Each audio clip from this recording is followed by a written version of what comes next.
নমস্কার বন্ধুরা।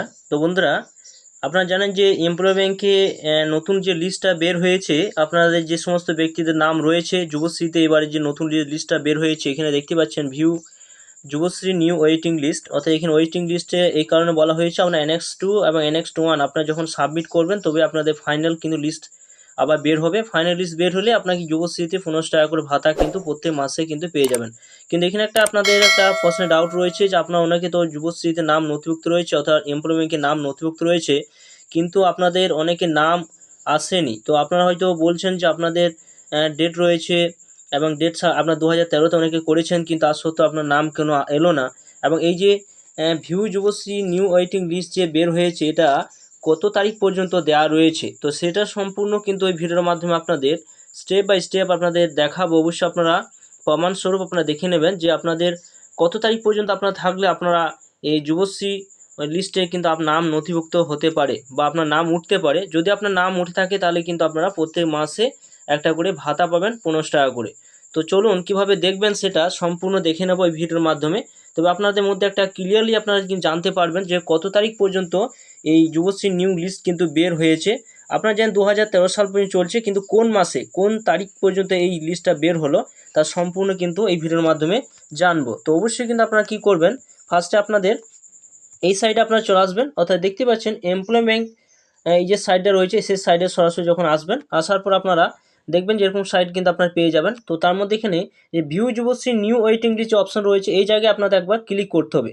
কারণ এই জায়গায় আপনারা ক্লিক করে আপনাদের সম্পূর্ণ ডিটেলস কিন্তু আপনারা তুলে ধরবো যে কত তারিখ পর্যন্ত দেওয়া রয়েছে। তো সরাসরি আপনার এই জায়গায় আপনারা ক্লিক করবেন। এই জায়গায় যখন ক্লিক করবেন আপনারা অবশ্যই দেখবেন যে আপনার মোবাইলের মধ্যে কিন্তু সেই লিস্টটা কিন্তু ডাউনলোড হয়ে যাবে। একটু অপেক্ষা করবেন, এরপর দেখতে পাবেন যে বিভিন্ন ব্যক্তির নাম কিন্তু এখানে রয়েছে। তো এখানে দেখবেন যে বিভিন্ন ব্যক্তির নামগুলো রয়েছে। তো আপনার যদি নামটা এখানে না থাকে, তো আপনি দেখলেন যে আপনি হয়তো এখানে নাম নথিভুক্ত করেছেন, কিন্তু আপনার 2013 সালে নাম নথিভুক্ত করা রয়েছে, কিন্তু তার সত্ত্বেও কিন্তু আপনার নামটা নেই।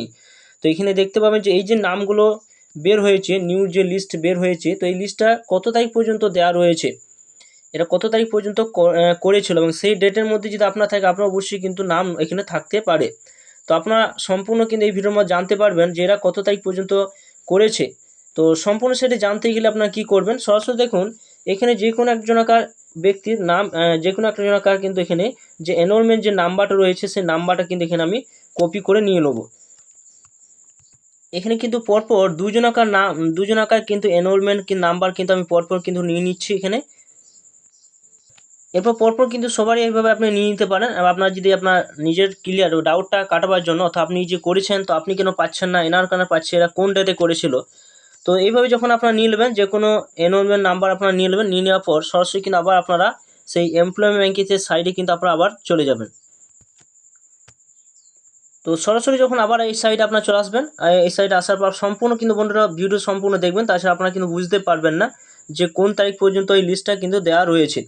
তো সরাসরি আসার পর দেখুন এখানে একটা অপশন কিন্তু রয়েছে যে যুবশ্রী বলে একটা অপশন কিন্তু রয়েছে। এই জায়গায় কিন্তু আপনাদের একবার ক্লিক করতে হবে। এই জায়গায় আপনারা সরাসরি কিন্তু একবার ক্লিক করে দেবেন। এই জায়গায় যখন ক্লিক করবেন সরাসরি কিন্তু দেখতে পাবেন এরকম একটা অপশন কিন্তু খুলে যাবে। তো সরাসরি আপনারা কী করবেন, এখানে দেখুন একটা অপশন রয়েছে, সেই জায়গায় কিন্তু আপনাদের একবার টিক চিহ্ন দিতে হবে। অর্থাৎ এই জায়গায় আপনাকে একবার টাচ চিহ্ন দেবেন। এই জায়গায় সরাসরি আপনারা টাচ চিহ্ন দিয়ে দেবেন। এই জায়গায় টাচ চিহ্ন দিয়ে দেওয়ার পর এখানে দেখুন জব সিকার যে আইডি রয়েছে, অর্থাৎ যে আইডিটা আমি এখানে কপি করলাম ইবি দিয়ে, সেই আইডি নাম্বার এখানে বসিয়ে দেবো। এই যে বসিয়ে দেবো, এখানে সিকিউরিটি কোডটা বসিয়ে দিয়ে সাবমিট অপশনে ক্লিক করে আমরা এগিয়ে যাব।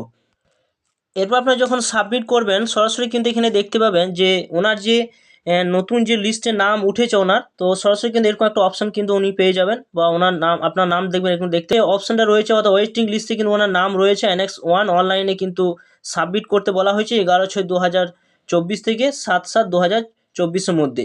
তো আপনারা এখানে কীভাবে জানবেন যে উনি কত তারিখ পর্যন্ত করেছিলেন এই যুবশ্রী নাম নথিভুক্ত করেছিলেন, এবং তার জন্য ওনার কিন্তু নতুন লিস্টে নাম নথিভুক্ত হয়েছে, আপনার কেন আসেনি, কোন তারিখ পর্যন্ত এই নিউ লিস্ট দেওয়া রয়েছে।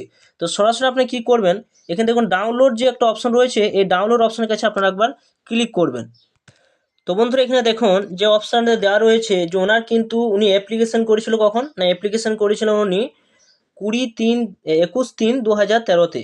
21/3/2013-তে কিন্তু উনি অ্যাপ্লিকেশন করেছেন, এবং ওনার অ্যাপ্লিকেশন ভ্যালিডেশন ডেট রয়েছে কোন দেখুন দেখুন 31/7/2013। 31/7/2013-তে কিন্তু ওনার কিন্তু একটা ভ্যালিডেশন ডেট কিন্তু রয়েছে। তো আপনাদের যে অ্যাপ্লিকেশন যে আপনি করেছেন সেটি আপনি দেখবেন যে 21/3/2013 রয়েছে না 20/3/2013 রয়েছে। অনেক কিন্তু 20/3/2013 পর্যন্ত কিন্তু এই নতুন লিস্ট কিন্তু যে বের হয়েছে ওই তারিখ পর্যন্ত কিন্তু দেওয়া রয়েছে। যেগুলো 20/3/2013 করা হয়েছে, 21/3/2013 করেছেন সেই সমস্ত ব্যক্তিদের কিন্তু নাম এই নতুন যুবশ্রীতে কিন্তু নাম নথিভুক্ত কিন্তু হয়েছে বা লিস্টের নাম কিন্তু চেপেছে।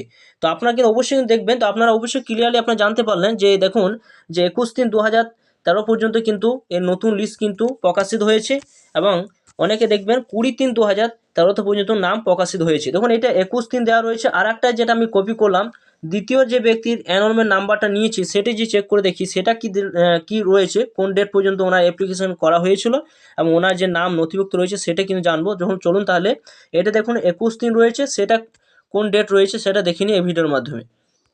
দেখুন এই ব্যক্তি যখন আমি এই ব্যক্তির এনরোলমেন্ট নাম্বার যখন চেক করছি তখন ওনারা কিন্তু ডেট দেখুন, উনি অ্যাপ্লিকেশন করেছে কখন দেখুন 20/3/2013 এবং ওনার ভ্যালিডেশন ডেট রয়েছে 14/5/2013, 14/5/2013। তো আপনাকে কিন্তু জানতে হবে যে আপনার অফিসে যে এক্সচেঞ্জ অফিস রয়েছে সেই এক্সচেঞ্জ অফিসে কোন কোন ব্যক্তির নাম রয়েছে বা কোন কোন ব্যক্তির নাম লিস্টে রয়েছে, সেই ব্যক্তির এনরোলমেন্ট নাম্বারটি নিয়ে আপনারা কিন্তু ওইভাবে চেক করে দেখবেন যে ওনাদের অ্যাপ্লিকেশন ডেট কত তারিখ রয়েছে এবং ওনার ভ্যালিডেশন ডেট কত রয়েছে। তো আপনারা সেটি জানতে পারবেন যে ওই ডেট অনুযায়ী কিন্তু নিউ লিস্টে কিন্তু নাম এবারে কিন্তু চেপেছে।